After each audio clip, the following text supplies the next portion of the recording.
Hello, my name is Lewis and welcome to Gathering the Magic. In today's video we're looking at me and Master Steve's favourite commander deck, Brallin Skyshark Rider and Shabraz the Sky Shark. Brallin is a 3/3 red human shaman that says whenever you discard a card, it gets a +1/+1 counter on it and it deals 1 damage to each opponent. And Shabraz is a 3/3 flying shark bird that says when you draw a card, put a +1/+1 counter on it and you gain 1 life. This deck is pretty much all about drawing cards, getting ways to deal damage when you draw those cards, and pinging your opponents in the face with Brallin and beefing up Shabraz to beat down your opponents. Now, let's get straight into the deck tech. As always here, we are starting off the deck tech with the ramp, and firstly let's take a trip to Signet City. As you can already see, we have Azorius and Boros Signet. We also have Izzet Signet to complete the dual land ramp rocks, and Arcane Signet to add 1 more mana of any colour in your commander's colour identity. Next we have Commander Sphere to not only do the same as Arcane Signet, but also draw a card. And we also have Mind Stone to tap and add a colourless, and you get a bit of card draw if you need it. For the last bit of the ramp we have Sol Ring, because Sol Ring, and Meme Master Steve slotted in his copy of Dockside Extortionist, which when it ETBs, you create X treasure tokens where X is the number of artifacts and enchantments your opponents control. Now before we get onto the big win cons for this deck, make sure to smash that like button and of course subscribe for all things MTG.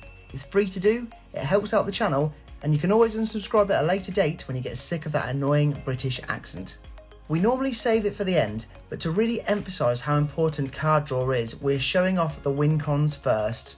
First up we have the Labman, because we're going to be drawing a disgusting amount of cards, so we may as well have that win con option slotted in case we draw our whole deck. Next we have Curiosity, which me and Master Steve says is the big win con of the deck. When we discard a card with Brallin in play, that is pinging each opponent for 1 and triggering Curiosity to draw us 3 cards, 1 for each opponent. Can you imagine the chaos it will cause with one of the many wheel options in this deck? Absolute carnage. We also have Ophidian Eye to do exactly the same, but it costs a tiny bit more as it carries that flash option. For another win con option we have Tandem Lookout that we can soul bond with Brallin to again give us that ping and draw card victory, and lastly we've got Glinthorn Buccaneer, which again is also huge as it also has that discard and deal 1 damage to each opponent, but has that added spice of giving you the option to discard a card as well and draw a card. With that discard card, deal damage, ping and draw card strategy, we're of course going to have to throw in a bunch of wheel options, and here we have plenty. First is Chandra Flamecaller with the 0 loyalty option to discard your hand and then draw that many cards +1, and Forgotten Creation that says at the beginning of your upkeep you may discard all cards in your hand and draw that many cards. If you're discarding 7 cards each upkeep, with Brallin and Curiosity out, you're pinging each opponent for 7, triggering Curiosity 21 times and drawing 21 cards. Mental. Next is Jace's Archivist that taps a blue to make each opponent discard their hand and then draw as many cards as the player with the most cards had. And there's Magus of the Wheel, costing 1 and a red to tap and make each player discard their hand and then draw 7 cards. Here we have Riel the Everwise that says whenever you discard a card for the first time each turn, you draw that many cards, an Incendiary Command to make each player discard their hand and draw that many cards. So much discard, so much ping. There is Shattered Perception to discard your hand and then draw that many, that also has flashback so you can cast it again later on, and Windfall to again wheel away that hand and then draw a butt ton of cards. Next is Fateful Showdown that deals damage equal to target creature or player equal to the number of cards in your hand, and again discard your hand and draw that many. And Heartwarming Redemption to discard your hand, draw that many +1 and then gain life equal to the number of cards in your hand. And finally, for the last of the Wheeling Wonder, we have Tolarian Winds to discard your hand and draw that many cards. This strategy is really good. Drawing cards, whether to beef up Shabraz or even get more ways to discard, is key in this deck, so this next big section is all about that card draw. First up we have Teferi, Master of Time, to draw a card and discard a card, and thanks to Teferi's ability we can do this on each player's turn. We also have Ghostly Pilferer, a key cog in this deck, not only because it has 2 different ways to draw you cards, it also has that discard a card option which you can use for free, so it really does synergise well with Brallin. Next up here is Izzet Charm to draw 2 and discard 2, or have as a backup counterspell, and the Locust God, which has the all-important draw a card, discard a card, but also has the ability to give you a wide flying army to help bolster your ranks when drawing so many cards. Here we have Careful Study to draw 2 and discard 2, and Cathartic Reunion to discard 2 cards and draw 3.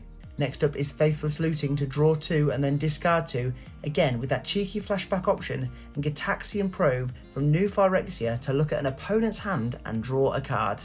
And you can pay this by paying a blue or 2 life, and if you're life rich thanks to Shabraz, then there's only one option there. We also have Ideas Unbound to draw 3 then discard 3 at the end of your turn, and Blue Staple Ponder to look and rearrange the top 3 cards of your library and then draw a card. There are more blue staples in Brainstorm to draw 3 and then put 2 back on top of your library, and Frantic Search to draw 2, discard 2 and then untap 3 lands. It's basically free damage. We have Thrill of Possibility to discard a card and draw 2, and Teferi's Ageless Insight to make sure if you're going to be drawing a card, you will be drawing 2 instead. From Ikoria we have Whirlwind of Thought to draw you a card every time you cast a non-creature spell, and moving on to the card draw payoffs, first we have Narset, Partner of Veils to allow you to look at the top 4, reveal a non-creature non-land card and put it into your hand. You bet we are searching for curiosity. Next up is Chasm Skulker that gets +1/+1 counters when you draw a card, and when it dies you put X/1/1 Squids with Island Walk onto the field, where X is the amount of 1/1 counters on Chasm Skulker. And we have Ominous Seas that gets a counter on every time you draw, and when you have 8 counters you can remove them all to create an 8/8 Kraken. That is cracking. Moving on to Steve's scary commander staples, we have Smothering Tithe to create a treasure token whenever an opponent draws a card, as long as they don't pay the 2. And Ristic Study to also draw a card whenever your opponent plays a spell, as long as they don't pay the 1. Would you always make sure you pay the 1? Let me know in the comments below. We have Mystic Remora to draw you a card when they successfully cast a non-creature spell, unless they fancy paying 4, and New Card Esper Sentinel to draw you a card, or many if you beef up Esper Sentinel, whenever an opponent casts their first non-creature spell each turn. And lastly, in the card draw shenanigans, we have Niv Mizzet Parun that says when you draw a card, it deals 1 damage to any target, and whenever a player casts an instant or sorcery, you draw a card. Damage for days in this deck. And now, as always, before we get to the lands, we'll talk about the protection, removal, recursion, and the rest. First up, we have Drannith Magistrate to frustrate your opponents and stop them from playing their commanders, and Arcane Denial to counter a spell and then draw you a card later on. Perfect for this deck. Next up, it's more spell-stopping madness. We have Counterspell and Dispel. Continuing our trip through Counter City, we have Fierce Guardianship as that dirty free counterspell, and also Negate to counter a non-creature spell. We also have Ghostly Prison and Propaganda to try and prevent your opponent's creatures from coming your way unless they spend some mana to do so. Next up we have Kasmina's Transmutation to turn a pesky opposition creature to a 1/1 with no abilities. And moving on to the recursion side, we have Lord Drakis to return an instant or sorcery from the graveyard when it mutates. We have the always fearful Sun Titan that says when it ETBs or attacks, you return target permanent card with 3 CMC or less from the graveyard to the battlefield. We also have an Idyllic Tutor to tutor for an enchantment card and put it into your hand. We want a handful of ways in this deck to get Curiosity onto the field, or ways to return it from the graveyard, because as soon as it is comboing off with Brallin, it will become a target super quick. Again, we have Sevine's Reclamation to do the same in returning a CMC 3 or less card from the graveyard to the battlefield, but this time with Flashback 2. And we have Underworld Breach to give all of those cards in your graveyard escape. For the last 3 cards, we have Akroma's Vengeance to board wipe all artifacts, creatures and enchantments, and there is Cyclonic Rift to hopefully give you that one-sided board wipe. And for the last card here, we have the trusty Swords to Plowshares to have that 1-drop creature removal. For the last little section, we are of course moving on to the lands, starting with 6 plains, 9 islands and 8 mountains. Next up we have Commander Staples in Command Tower and Exotic Orchard. We also packed in Bounce Lands, Azorius Chancery and Boros Garrison. We've also got here Izzet Boilerworks and Prairie Stream. Next, for more dual coloured options, we have Sheevan Reef and Sky Cloud Expanse. There is also Commander Legends, Commander Lands with Spectator Seating and Training Centre, which will almost certainly be coming in untapped. And finally, to round off all of these little lands, we have Mystic Monastery to give you the option for all 3 of the Jeskai colours. Brallin and Shabraz, you are a dangerous deck and one that I don't want to play me Master Steve in Paper Magic when the time comes. There we have it, that is the deck tech. Thanks for watching and don't forget to smash that like button and of course subscribe for all things MTG. Check out our link tree in the description for all of our social media and affiliate links. For now though, I am all tapped out, so I'll see you in the next video.